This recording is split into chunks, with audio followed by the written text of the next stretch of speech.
Hey, good evening, guys. Ken at Tortoise Capital. This is the Creativity 202 check in for lesson 18 with the U.S. guys. This is October 24th, 2022. So let's start with our quick check in and we'll get on with the Lord's work here. Luke, how are you doing today, sir? Yeah, I'm all good here. A bit under the weather.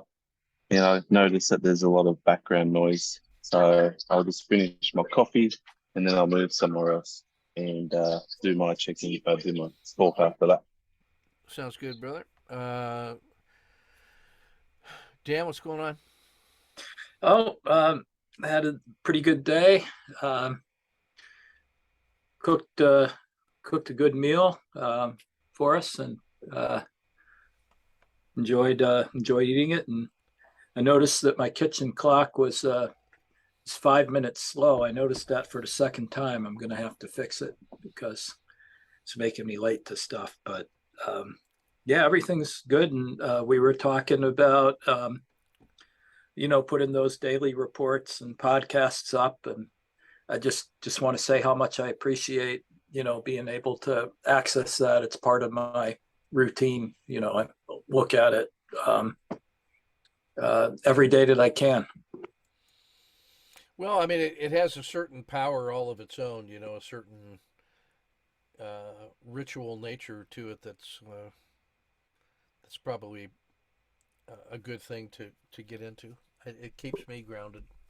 I'm a I'm an INTJ, uh, but my N is kind of off the charts, Mine too. and because of that, I need a discipline to stick to a process, and so Yeah. I've become the master of checklists. And I have a checklist that I maintain, and checking that daily report, or listening to the nightly podcast, even if I have to speed it up two times. Yeah. That's on my list. And um, yeah, I'm doing a thing with Libby where she analyzes your your your personality type, and then kind of customizes your trading to that. And Yeah. that, yes, I needed to become the master of checklists. Yeah, I'm working a project with a guy who did the brain mode power instrument that I took about 15 years ago that helped me with my learning preferences and processing preferences. And he's updating his an instrument. It's going to be called Vujade, or Deja Vu, but backwards, Vujade. That's going to end up producing as many as 10,000 different thin sliced versions of the report. The brain mode power was organized so that there were something like 64 different kind of combinations of and intensities of uh, audio, visual, kinesthetic learning preferences, and then the uh, global top down or the granular bottoms up or the integrated processing view. Well, the new version is going to have something like 10,000 slices and so much more personalized based on the instrument that they're building. So I think that'll be helpful. Yeah. I I want to take too much time here, but I just wanted to say I watched one of your foundation videos. I think it was where you were going through your learning strategy, audio, visual, Yeah. kinesthetic, and kind of Yeah. how ideas migrated through the life cycle. And yours is kind of like mine, but I thought that was a very interesting observation. Yeah, it's kind of a curse in many ways. you know, it feels like that sometimes when you're off the beaten track. But yeah, so yeah, I'm going to partner with him on that, and told him that we got a large population of traders that are interested in helping to develop it and explore with it. So we'll see what we come up with. Brother of mine, how are you doing? I'm doing okay. I made my world famous spaghetti sauce tonight. It's just way better than anything you can buy. And the key is San Marzano tomatoes. Um, looking forward to that meeting tomorrow with the guy Shakur. Yep. It's been a while nailing that guy down. Just if you guys can keep Eddie Jackson in your thoughts, he is having a horrible October. Multiple deaths in his family and sickness and illness. Just Yeah. every turn, every time he bounces up, somebody punches him square in the face again. So just keep him in your thoughts. Will do. But I'm doing good. Use your thoughts towards him. Will do. I'm doing okay here. We had our last soccer matches yesterday. So the final match, we were playing against one of our other club teams. And we had a little grudge match with them because they sort of denied us the use of the better practice field at one point. They had only been using half the field. So I was going to use the other half because it was much better than the cow pasture that we'd been playing with.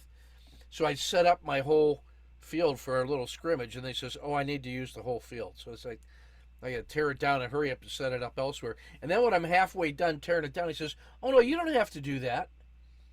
It was like, "Well, no, we're gonna go. We're gonna go play in the pasture, and we're gonna see you on Saturday." And so we're out there playing, and we score 3 goals pretty quick, and we're in command of the game. And one of the kids on the bench says to me, "Hey, coach, would you be happy if we beat them?" And I was proud to say, "Well, what I really want is for you guys to play well and have fun. But if we do beat them, then I'm not opposed to that. But I really want you guys to play well and have fun because that's what we say." And so we ended up skunking them 9-0, and message sent. That's awesome. And a couple of the kids and my good goal scorers were passing the ball so some of the other kids on the team could score, including little Haley, who I've been finally able to convince her not to kick the ball in a panic back towards our goal. She's now controlling and going for it, and she actually scored a goal. And I couldn't see who had scored it because it was a scrum, and it was her turn to come off, so I pulled her off and said, "Hey, who scored that goal?" And she looks at me and says, "I did." It was such an awesome moment. We had good times. So, all right, I'm going to go ahead and hit the gong and move us into sacred space, and we'll start taking a look at the lessons today, or along the lines of harnessing the energy of conflict for fun and profit. So we'll see what we come up with. Here we go.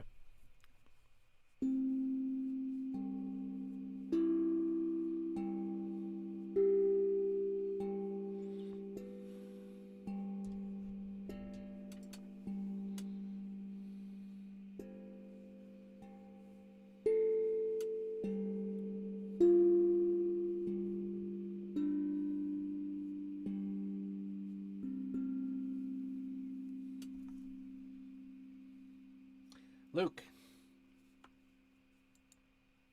I thought I'd go because the ladies have just moved and I'll speak a bit louder because I'm at a coffee shop. So I listened to the Euro sessions,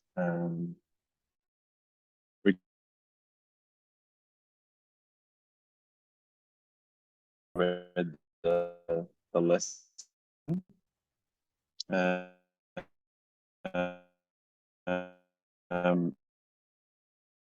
and the question and points. And I thought Sanaz and Jeff was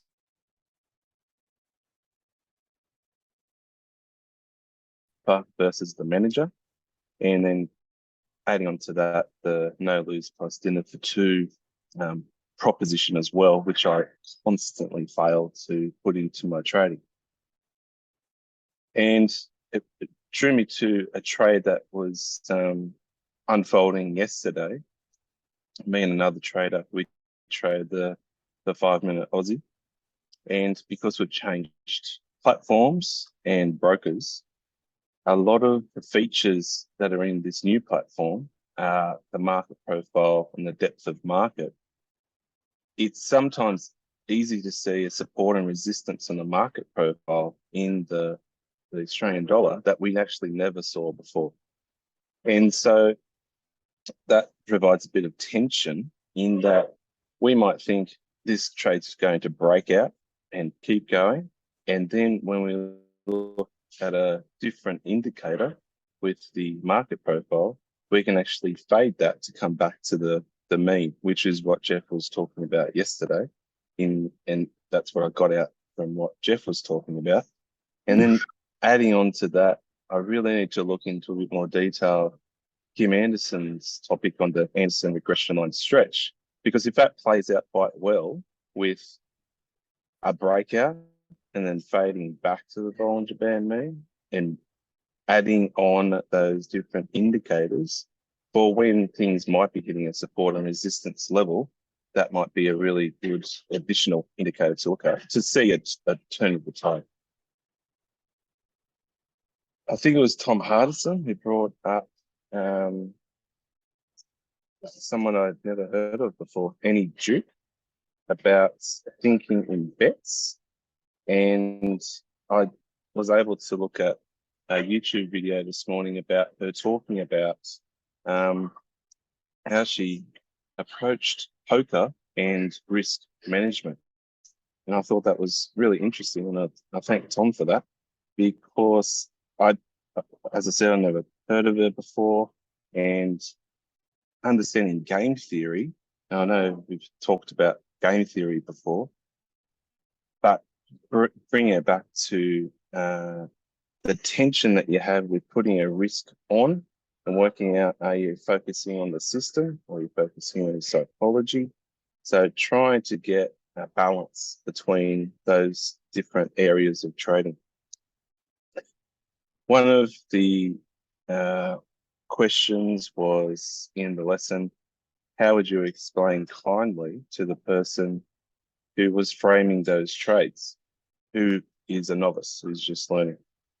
I would break it up between understanding the systems, the psychology, and the money management, understanding what the minimum manageable risk box is, understanding what the entry was, which looked like a double bottom, looking for a long entry, probably an SSC if all the regression lines were put on. And then in terms of scaling out of the position, where are you going to scale out? Is it going to be at the sniper position, which I think was exit 5, or exit at the manager position, which was exit 6? And then the second position, how would you explain that to them? In that we push through the open of the day and we're pushing through the resistance of the sideways quiet channel and trying to break it up into the three different areas of trading: systems, psychology, and money management. It was when I was listening to Annie Duke's YouTube talk, I think it was a Google talk, it made me think about my journey this year in terms of trading the dollar and just putting on a standard amount of risk and not using money management, markets money to go a bit higher. And that does, I think, produce a conflict in my mind in understanding exponential maths and the hard work that I've done in university and school in just to sticking to the path and just hard work. And that brought me back to one of the quotes that I think I read earlier this year. Albert Bartlett said, "The greatest shortcoming of the human race is our inability to understand the exponential function." And I constantly bring myself back to stop trying to get the perfect system, focus more on the expectancy of the system, and it works in your favor. And as long as it's within plus or minus 1 standard deviations, then you're on the right path. And putting more into effect the market's money for position sizing. And with my day job, I am constantly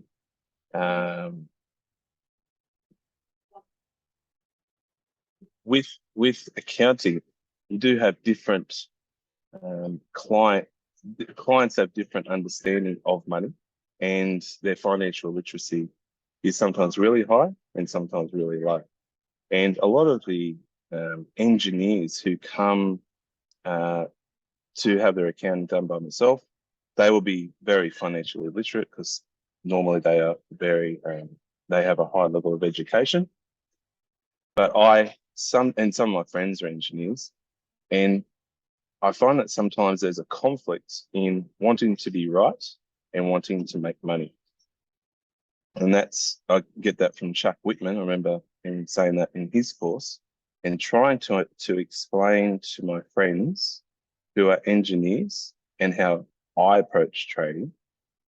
They are not comfortable with it because they want a reliable system that has an 80% win rate, as opposed to understanding that you don't need a system that's 80% reliable. You only need a system that's 50 to 55% reliable with a coin flip that's 2 to 1 with the average win to average loss. That's when I lose them. They go off on a tangent. They go, I don't understand what you're talking about. And another thing I found with conflict with my understanding of my system is the motivated reasoning, that I tend to only pay attention to confirming evidence, and I actively work to discredit disconfirming evidence. So in terms of that, I love confirming my winners, because when I look at it, when I mark up the chart at the end of the day, I will say to myself, of course, that was a winner. There's the entry, there's the exit, and everything's aligned. So everything makes sense. And I tried very, very hard to discredit, I try very hard to not discredit the losers, because the entry might be really good. The exit might be a 1-hour loss, and it just didn't work. So I've got to really draw myself back and say, the entry was really good, but I can't control what's going to happen after that. So that's what I'll get out of this week in terms of the lesson. And I found, as I kept writing and kept listening to the Euro session and some of the YouTube clips, I drew more out of it as I kept going. So I found this lesson. I thought I was going to talk for a couple of minutes. When I read the lesson, I thought there's not much in this, and I just kept digging and digging and digging. So that's my take from this week. I hope.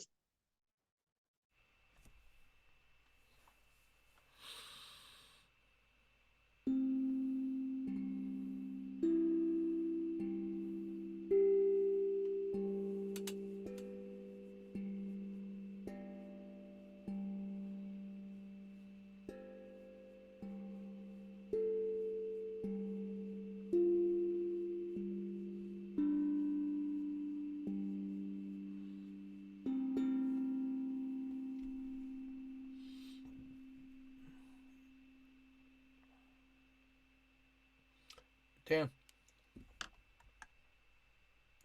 Well, as a history major, and way back when, and someone that's always been interested in military history and economics and all these things, I really love the preambles in these lessons where you describe, the concept in terms of history. And because in the case of conflict, that really made me see the good side of conflict, because otherwise maybe I only see the bad side of conflict, because it's something that I tend personally to want to shy away from, and that limits me.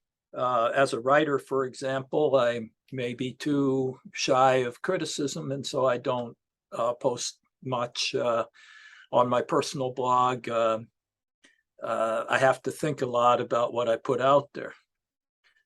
When some people that are more prolific bloggers and write interesting things will tend to say, well, just put it out there. Don't worry about it. It's no big deal. But I've been always someone that sort of looked for win-win solutions. I was trying to find, something I could write about that would kind of make sense to to both sides, if you will, both management and technical staff, for example. Don't really like to get into arguments. Didn't join the debating society in high school.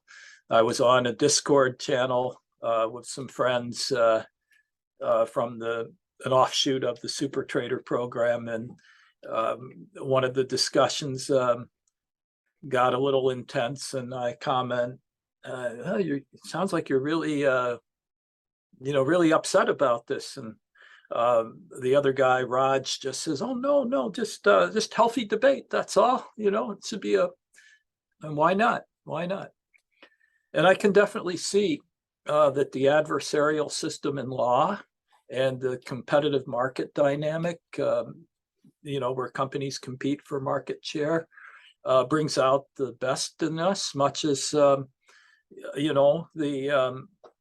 social systems that you described in Athens and Sparta and the United States have often brought out the best in us.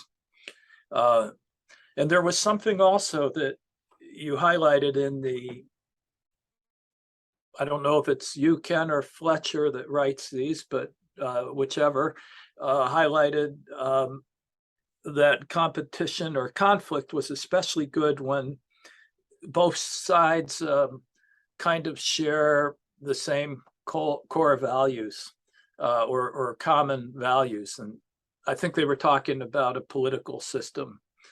And, exploring that thought, it's certainly true for things like democracy, both sides being willing to go to the mat, during the election, but then they accept the results after the election's over, or in the market, between companies, they're going to compete for market share, but they're going to follow the law, because they believe in following the laws, and they're not going to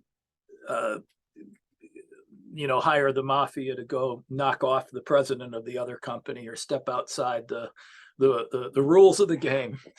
I feel like unhealthy competition kind of arises when you have win-lose and it's to the death, and society doesn't benefit whoever wins. It's sort of a scorched earth battle between two equally bad warlords, if you will. And sometimes I feel like our headed in that direction, although it's not quite there yet. This also relates maybe to our inner world as well, because as traders, we can focus on our inner world and our psychology to try to improve our results.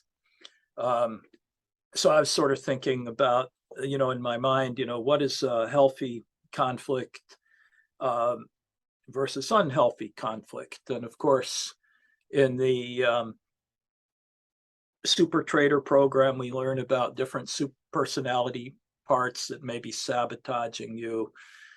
I guess it's unhealthy when there's a shadow part or a hidden part that's not accepted, not acknowledged, and it doesn't share the values of the rest of the organism. And so it has to sort of work in the shadows and sabotage you by distracting you or causing you to lose money in the worst case. And, as traders, we all have a little bit of that. Should I take this trade? No, I don't want to lose. And in some of the podcasts or in the foundation sessions, you've described, Ken, how you have that conflict every time you enter a trade. You feel that 1 hour loss, and I think I do too, especially when my position size is up in the 4 digits or higher. And I really like the idea of the execution R versus the position sizing R, because that helps you. You're trading in the real market. You're trading in the live market. It's the same basically the same whether you're trading 2 digits or 4 digits in terms of how the market treats you.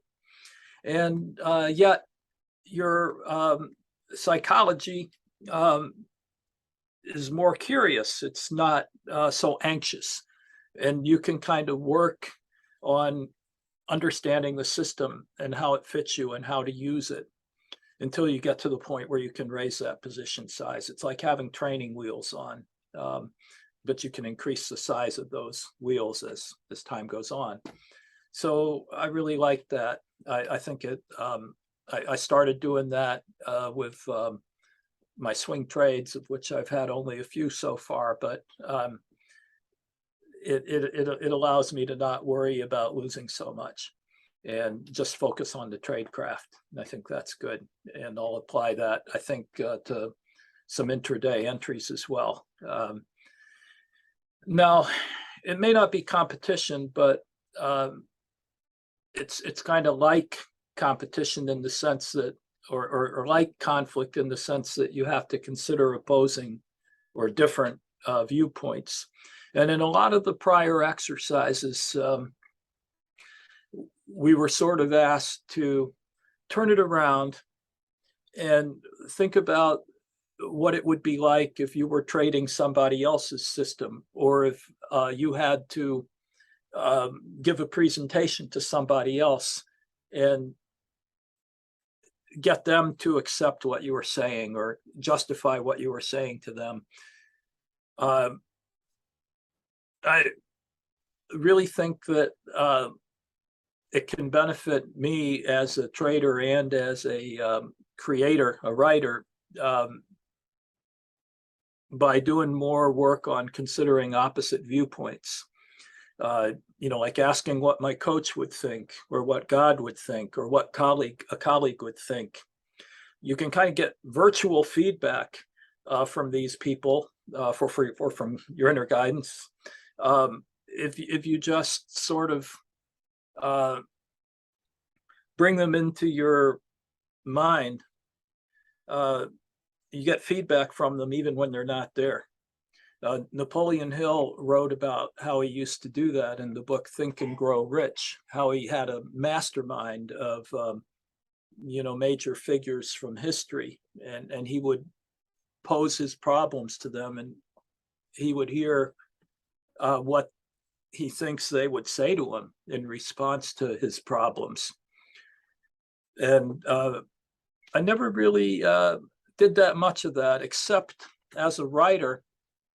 I've found that I did my best writing, or do my best writing, when I've got some audience in mind. And I've often contrived situations where I have arranged with somebody to read my draft work. And then I find now I can write it because I've got an audience in mind that I'm writing for. I'm not just in an echo chamber.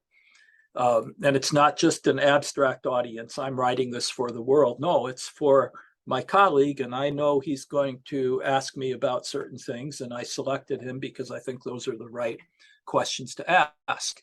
And so I think in the future, as a trader, as an INTJ trader, of course, I'm going to be very analytical, and I'm going to create, it's going to be hard for me just to follow simple rules. I'm always going to want to create systems or systems of systems.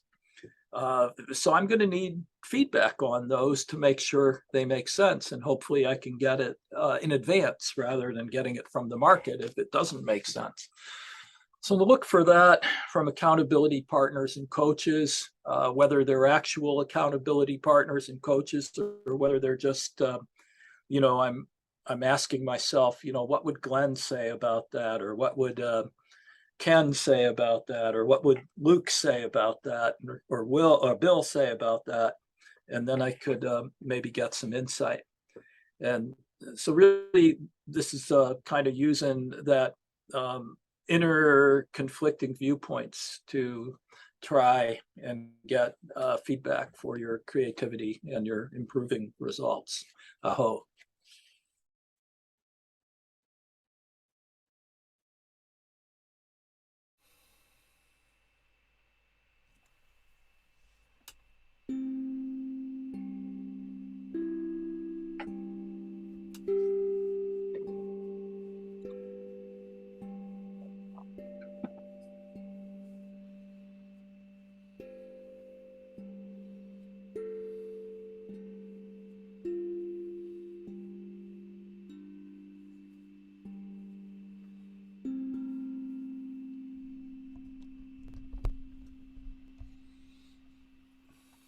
William.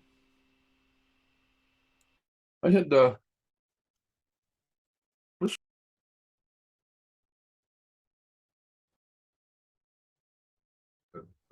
good try. I'm going to use my father-in-law as a example. We had a that and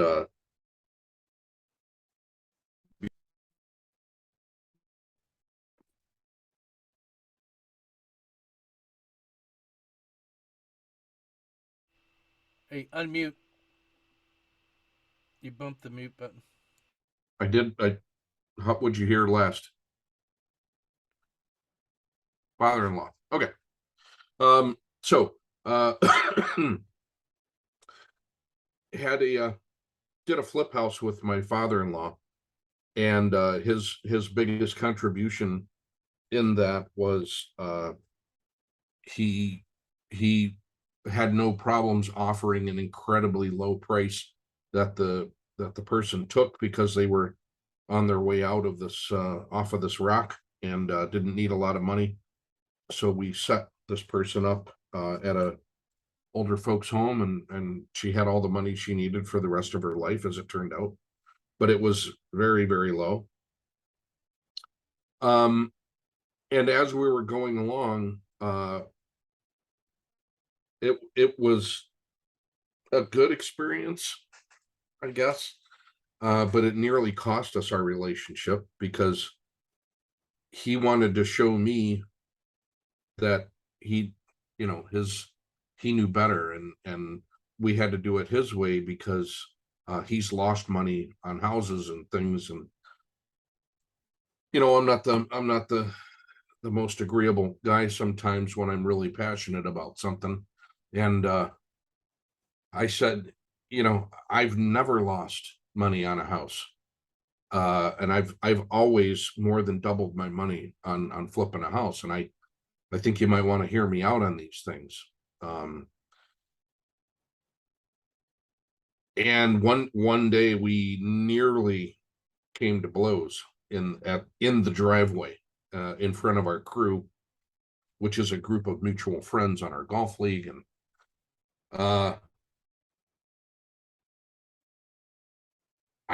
it's this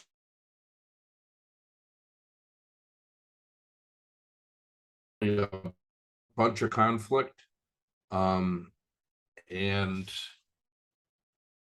I learned I did some things. It doesn't matter, but when it came to the finishes on the things that people see, I just would not back down. And then when I said, hey, we're going to get, we bought this house for $40,000, we're going to sell it for 310, he thought I was completely smoking my lunch. And I said, no, we're gonna get this money if you just get out of my way and let me do. So the last month he took off to Florida, and I finished up the house. And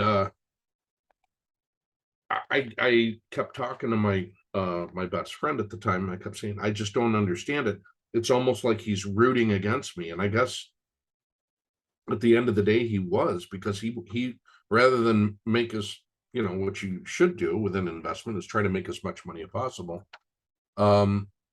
He wanted to be right more than he wanted to make money. And it took everything in my power not to say I told you so when he handed me a check for $139,000 because we actually got $370 for the house because there was a bidding war. So creatively, I had to figure out ways to make my passion for the things I knew would sell somehow turn them into his idea. So I would almost throw out a completely ridiculous idea and let him steer me back to something I knew was going to work anyway. I never really felt good about that, but in the end, he was happy, and I made some money. I can't say I was very happy about it. So that was my strategy, and it was a lot of conflict. The other end result is he said he will never do another house with me, even though I said, well, I'm going to offer every time I get a house, I'm going to offer for you to do it because I'm a man of my word, and I said I would do that. But so he's never taken me back up on it, and every time I've succeeded, there's always some little something in there, and I don't understand that about people. I don't know that I ever will. The things about trading, I try very, very hard to describe what I see because I see these trades. Like it's like the sky opens up to me, and it's, oh well, this is obviously what you do, and then I have to go back and taping my trades, even if it's just me, has been great because I can my latest video was a good one, I think, because I can go back and look at it and take out the hesitation, those things, but the message there is pure. So that's been a really, really important for me how to do that. I just don't know how it comes off to people yet. But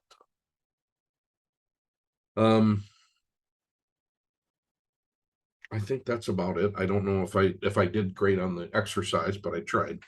This has been the hardest one for me to do because I don't manage. I guess I don't manage conflict well, but I try. Aho.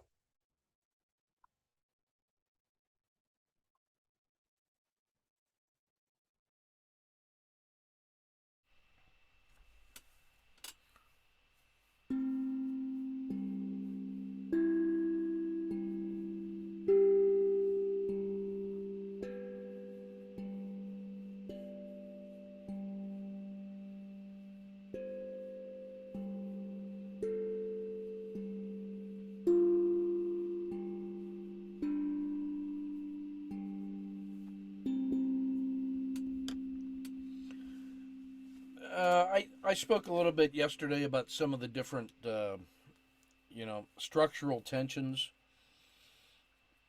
um, that I see and use. Dan, you talked about the legal system. I think my discussion yesterday about the legal system is seeking justice for all and not truth primarily. It assumes that there will be truth in the discovery process under oath and all that. That enough of the truth will emerge that allows us to render an action judgment about what to do with the truth that has emerged, that is satisfying to the values of the people and the law and the stakeholders. And so that's sort of a non-truth outcome of a legal process. And so the trading process is one where you're having this argument with the market participants about, hey, what's the real fair value of this thing? Where is it going? Who's going to be right? Who's on the right side of price? Who has the position of advantage? Who saw it earlier? Who could read the tea leaves? So I'm not going to repeat too much more of that. I've seen healthy competition in various ways in the military. Healthy competition in inside the unit to push ourselves to be the best we can be. Sometimes that can hurt feelings and bruise elbows and stuff, but it's always been within the context of you got to play hard to win hard, and that sweat saves blood, and that better a bruised elbow and an ego, and then and be ready for what the battlefield demands. So there's a certain rough and tumble that comes with that kind of competition. To me, that's sort of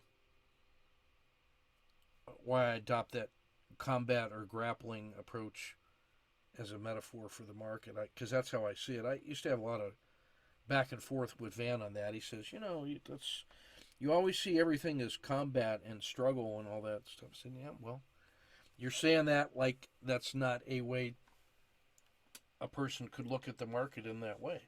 That's the way I look at it. But why don't you do it with love and peace and enlightenment and all that other stuff? Because it doesn't feel natural to me.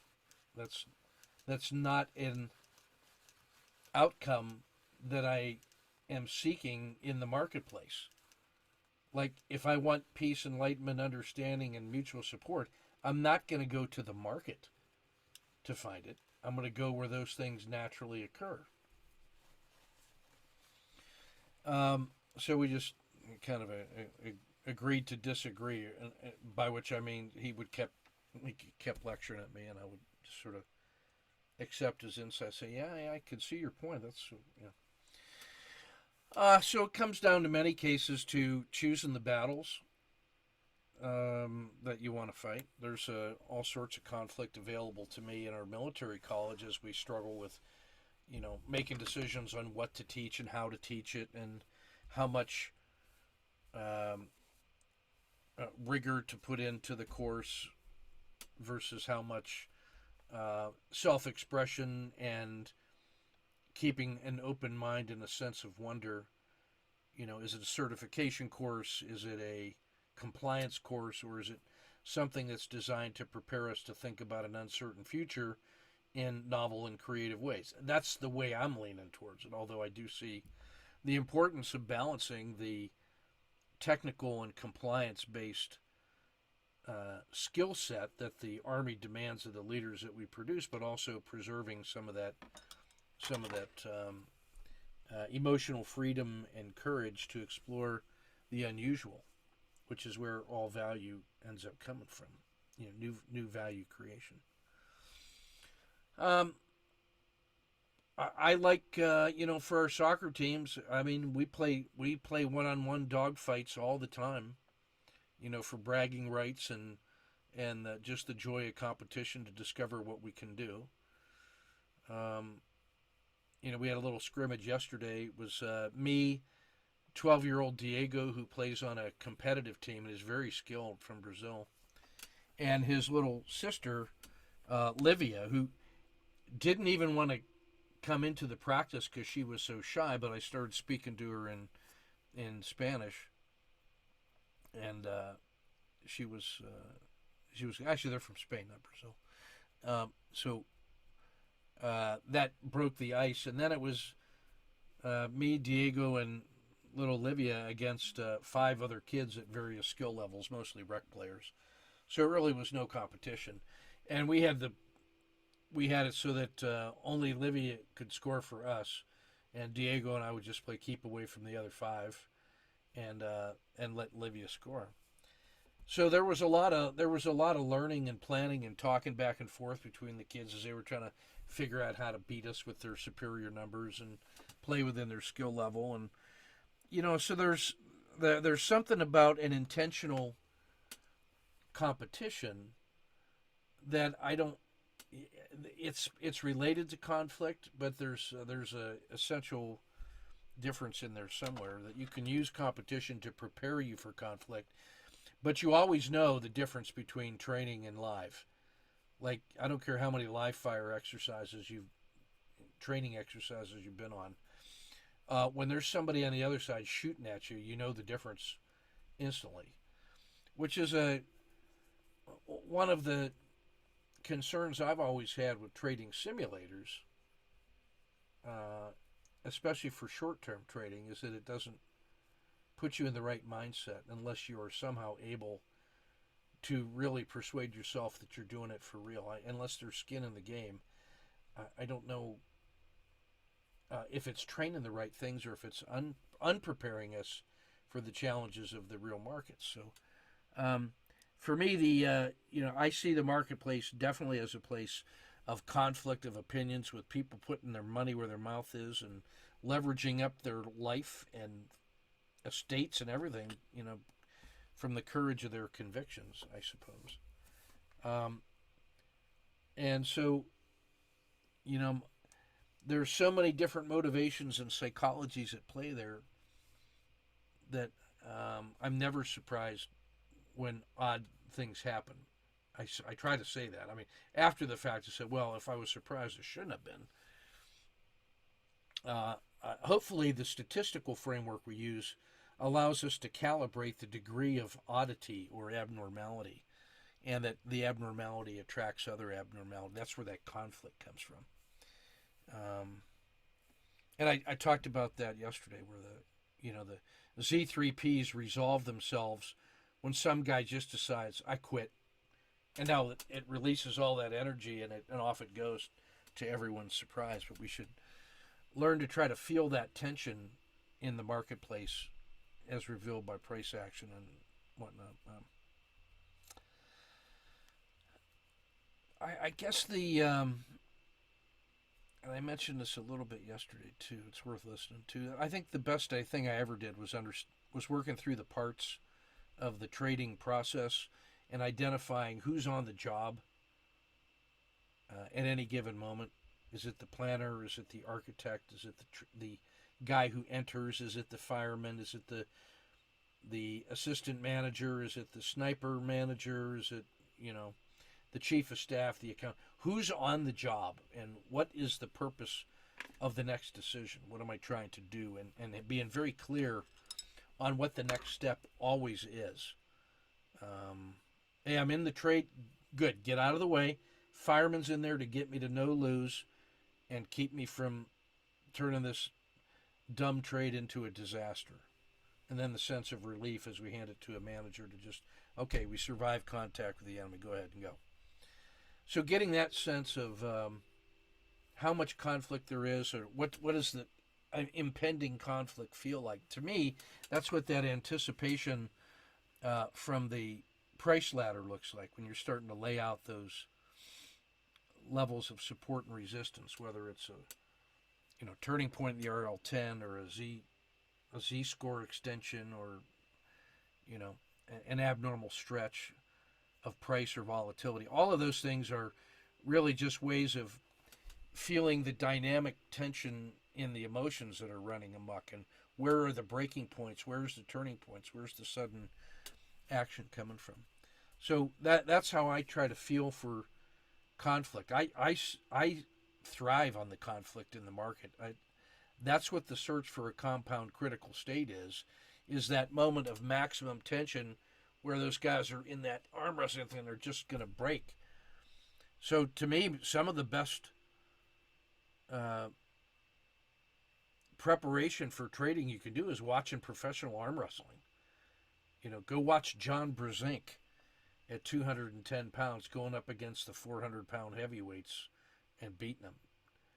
Watch that and feel the tension in the fighting, and see how that relates to your understanding of price action. To me, that the arm wrestling between buyers and sellers, that's really how I feel that tension in the marketplace being expressed. So So listening to percussions for rhythm and change of pace. And, a drummer will hear the change in the song with the first beat of the drum that's different. Like, oh, that wasn't supposed to be there if it was just going to be what it was. That's the first alert. So drummers get really tuned into that. And so watching arm wrestling turns out to be one hell of a good way to prepare for that kind of that long struggle in the market between buyers and sellers. I think so. Give that some thought. Yeah. So conflict. Choose your battles. Be honorable in the game that you're playing. Play by the rules. But protect yourself at all times.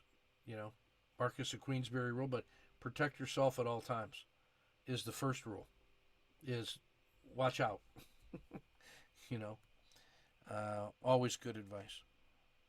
That's everything I got on my side there. So aho, and this is going to move us into coffee talk after we listen to the word that'll come bubbling up for you out of the depths to focus us in the week ahead. So here we go.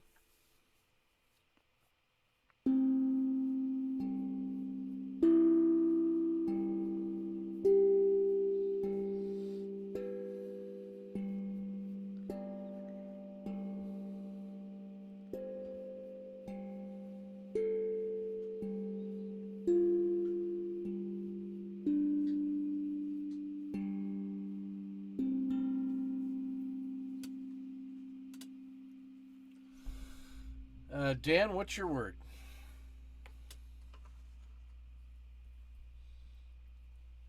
Dynamic. Luke. Coil. Bill. Clarify. Mine is grip. Take your grips. So we're into coffee talk now. Ready? The dissonant tone. We got a few minutes before the boys show up. Hey, Luke, did you want to discuss the stuff? Because then we can get their input as well, maybe. You want me to stop recording on that? If there's nothing else to talk about or bring up now, yeah, sure. No, let's stay The other connected to the creativity. Okay, And I don't want to turn this into a work session. gotcha. I'm going back in November, first week in November. I'm gonna get to see. Gonna fly to California to meet with the marketers, but the first night that I fly in, I was looking online. I'm gonna be able to go see Jordan Peterson live in Anaheim. So I am really, really looking forward to that guy. I don't know what it is about him, but he really, really speaks to a lot of the stuff in my head. Very inspirational, honest guy. A very caring man, but like a man's man too. So it's Yeah, he's got a really good podcast with Jocko, and it's yeah, interesting to see the alignment between their approaches. One guy in the psychology side, and another guy on the action oriented kind of guy. And then also, Fletcher's got a good interview for about 90 minutes with Jordan Peterson on his podcast where they're talking about creativity. That's worth listening to because they end up talking about Joseph Campbell and the hero's journey, some of that stuff. So both of those with Jordan Peterson are worth a listen to if you hadn't heard Fletcher's interview with him. It's a pretty good one.